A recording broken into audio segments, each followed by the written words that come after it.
Hi Angels, it's Jess again, your independent Scentsy director with Jesse's Angels Saving Lives.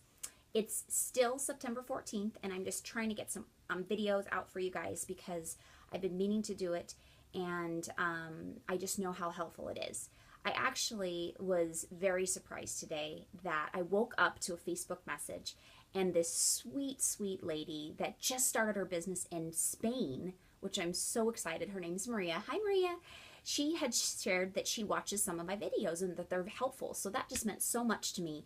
And hopefully that means that if she doesn't even know me and it's helpful for her, I'm hoping that it's all helpful for you guys. But it just inspired me to want to do a few more videos than I was actually planning to do because I just realized that, you know what? Videos are a lot more easy. I'm a visual person. I like to watch things and kind of see what's going on and that interaction. And so I just thought that it'd be very helpful for you guys. So I hope that they're just as helpful as they are for Maria. Okay, so the last video we did where we're talking about the order forms and where we file them. Well, another system that I have created is that I personally now, and this is something you can decide to do later if you want to, I put them in an actual binder.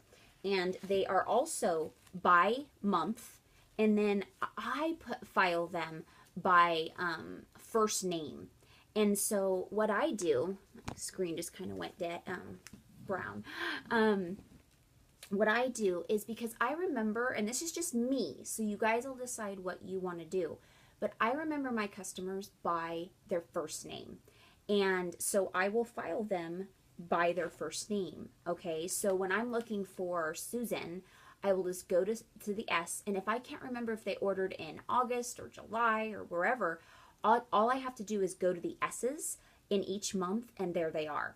Now, with that being said, remember that we want to know when they ordered M. It's easier to remember. This is my filing system for my hard copy, okay? But what I also do, this is an extra step that you may or may not have time to do. So that's why I said that a lot of people just stick to the filing thing because it's just everything is there. Everything's there. You don't have to worry about extra steps.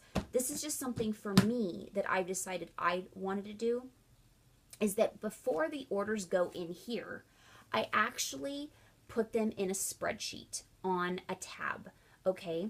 And so everybody that orders in September is going to be listed on that tab for September, okay? So it's kind of like just a spreadsheet version of this.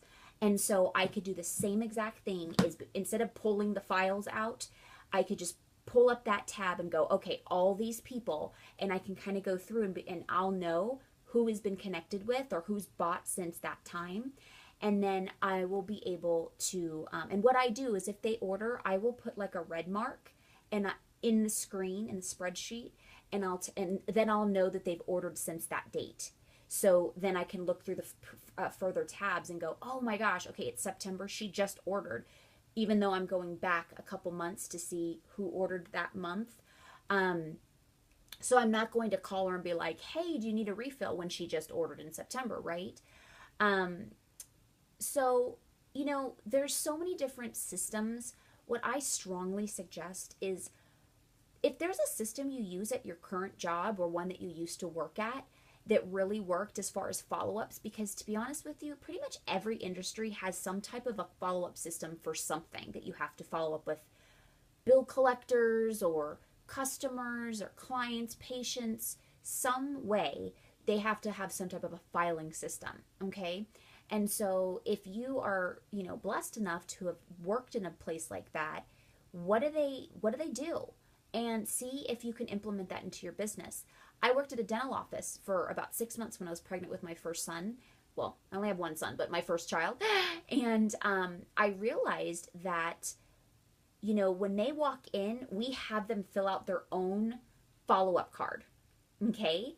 And so what I've established is that when I am at a home party, this is, to be honest with you, the best way to do it, is you hand them all their own follow-up card and ask them to fill out their own return address. And what you can do is get another filing thing like this and put the stamps on, so it's already done. make yourself up some return labels. I actually use the labels you guys get in your kit as my return labels. I put up all my address information on here, print it out, and then it says Scentsy and independent consultant, and then I put my website at the very bottom of the address. So it's a label so they can get a hold of me, but also my return address. All right, so it's good marketing.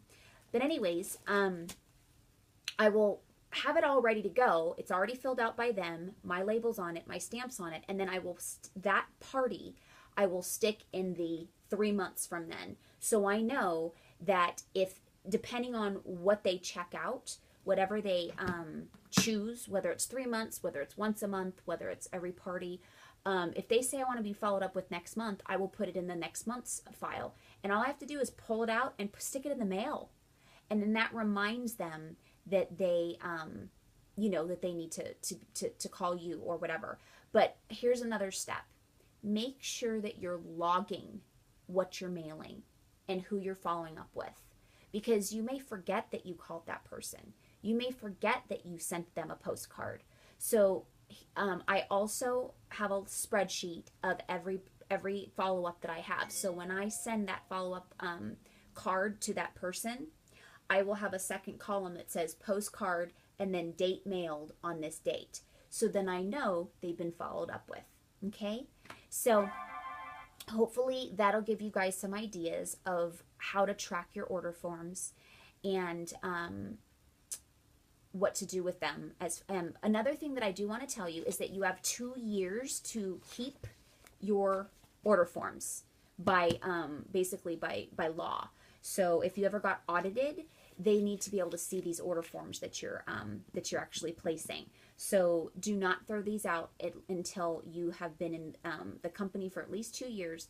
But I don't recommend throwing them out unless you're going to scan them, and unless your orders are exactly the way they are on your order forms in your workstation. Okay, because one thing that you'll find when you start to build your business, that you might have a stock from just maybe getting some free stuff from a party that you've done, and which you're not allowed to have more than $1,000 in products unless you have a proven contract that you are doing a cash and carry event that is approved by the home office, just so you know. So don't start stocking up, and you don't need to.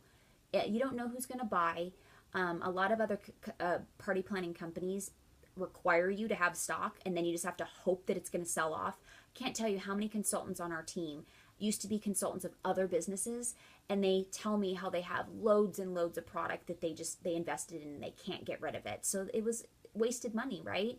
So utilize the fact that you don't need to have stock, but if you do have it, you may end up selling the product to somebody last minute. They may call you for the holidays, for instance, and say, "Oh my gosh, Jess, I had this Christmas gift that I totally forgot to order from you. Do you have anything? I really wanted to give them Scentsy."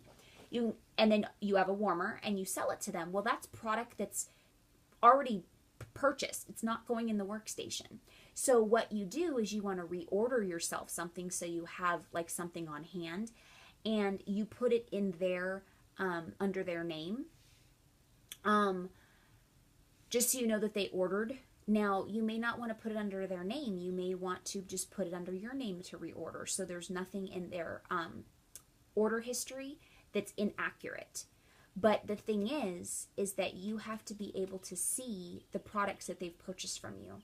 So keeping a log with your order forms and going back and seeing the hard copy. Now, here's another tip. If you do sell something from stock, make sure that you give yourself some type of a indication on your spreadsheet, if you choose to do that, that was stock that they purchased. So it wasn't something that you're going to pull up in the workstation, okay? Because the workstation is amazing. You can really do a great tracking system that way. But if you're not putting in their order exactly the way they ordered it, then it's not, you're going to call them up and say, "Hey, your favorite scent is being discontinued," and they're going to go, "I never ordered that." So you don't want to feel silly that way. I'm trying to find an order form really fast because my time's almost up as far as processing to YouTube. That what I do is if I give them a free bar for, say they've ordered 12 bars for the frequent buyer cards. So basically what that is that every bar they buy, after 12 bars, they get a free bar from me, okay? It's a frequent buyer program, and you can order those cards from the family store. But anyways, I will put free bar, FB, the name that they got, and I put free, so I can log it, and then I write it off as a business expense, as a gift. So that's so you can make sure that you're logging what you give away to them for free. I may have to just tell you what I do. I like to give you visuals, but whenever I buy stock, I do write stock in a highlighter on the order form. So I know that it wasn't in the workstation. It was something they purchased directly from me. So the more systems you have, the more information and notes that you can give yourself. Even when you're, okay, so this one I didn't write it and I didn't highlight it, but I started doing highlighter, but right here I put stock. So then I know that they bought something stock from me. Okay, so the more notes you give yourself throughout your career on the order forms, sticky notes, whatever you need to do, the better, the more just confident you're going to feel, because you're going to feel like you know your customers. When you feel embarrassed that you're like, oh God, I don't even remember what they ordered, and I know they bought something from me, or I don't know who they are, I don't remember what they look like, you tend to feel a little kind of insecure calling. But when you are confident and you know exactly who this person is, and you can have a conversation with them, be like, hey Susan, how was your baby's baby shower, your daughter's baby shower, how did that turn out? And it's 3 months from when the last time you talked, they're gonna go, oh wow, she remembered, that's really sweet. So on your order forms, on your drawing slips, the leads that you get, let's see, these things right here that you could buy from the family store when you meet people out and about, the more information you get, the better. So a little tip, I have 3 minutes left. You'll find little on all these, a ton of different YouTube videos. These are called scent samples. And these are just a couple versions. There's so many different ways to do this. You can do molds, cute little stars, and all that fun stuff. You can buy, we actually have molds in the family store now, but this is just like a slicing from a potato peeler. It's like little squiggles, so it makes it look fun. And I just wrote the name of it, Ambrosia, with a phone number, and then I attached it to my business card. This one, I have my actual label on it, and then I put the scratch and sniff of the same thing because I had them. That's a little bit more expensive, but it's up to you what you want to do. But anyways, as you're passing these things out, if you are talking to the person, make sure you also give them get their information, because the ball is now in your court, okay? It's absolutely pass as many of these out, because these are little seeds that you're planting. Give them your product lists, your catalogs if you choose to. But the thing is it's very likely for them to lose your information. And as scary as it is for them to call you, sometimes they're embarrassed to call, for you to call them. Sometimes it's scary for them to call you. So if you call them and follow up and enter them into your monthly drawing, just tell them you're going to do a monthly drawing for whoever you meet throughout the month, and do the gift. My daughter just woke up. Do give a gift, because that's the law of attraction. Don't say you're going to do a monthly drawing and then not do it. So let me see what time I have left here. Can't even see. Oh, there we go. Okay.